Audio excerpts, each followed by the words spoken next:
मैं किसी नई जाति का निर्माण नहीं करना चाहता,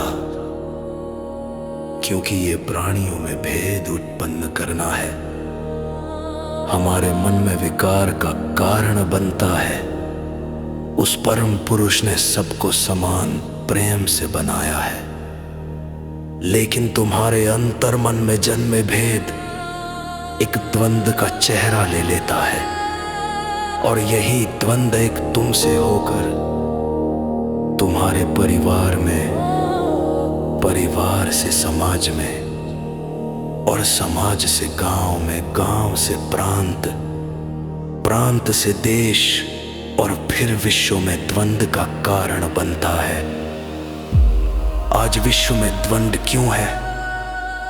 ये विश्व युद्ध क्यों है? क्या हम सत्पुरुष के बनाए वही मानव है, जिनके हृदय में दया, करुणा और सद्धर्म होता था? या आज मानव एक जघन्य पापी और घोर दैत्य बन गया है, एक दूसरे को मारकर, जीवन का विध्वंस करके कैसा सुख खोज रहे हो? क्या सत्पुरुष ने मानव जन्म इसलिए दिया था?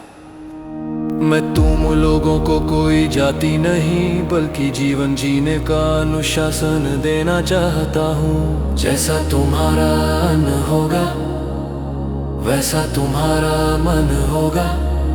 किसी जीव की जीवन छीन कर उसे अथाह पीड़ा और मृत्यु देकर अपना स्वाद खोजते हो, भोजन करते हो, आनंदित होते हो। मैं तुम लोगों को कोई जाति नहीं, बल्कि जीवन जीने का अनुशासन देना चाहता हूं। जैसा तुम्हारा अन्न होगा, वैसा तुम्हारा मन होगा।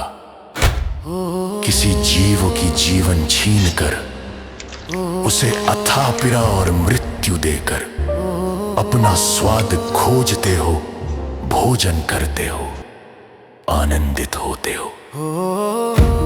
हिंसा और अथाह दर्द से रंगा तुम्हारा भोजन कब तुम्हारे मन को हिंसक, क्रोधी, पापी बना देता है, ये तुम्हें पता ही नहीं चलता। जिस प्रकार किसी का जीवन छीनकर स्वाद का अनुभव करते हो, उसी प्रकार तुम किसी एक देश का जीवन छीनकर अपने को सुरक्षित और शक्तिशाली अनुभव करते हो। क्या यही विचार विश्व में द्वंद्व का कारण नहीं बन रहा?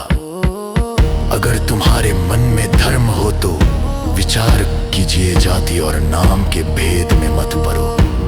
सब समान है, सब एक है, सत है, सिर्फ सत, सत नाम।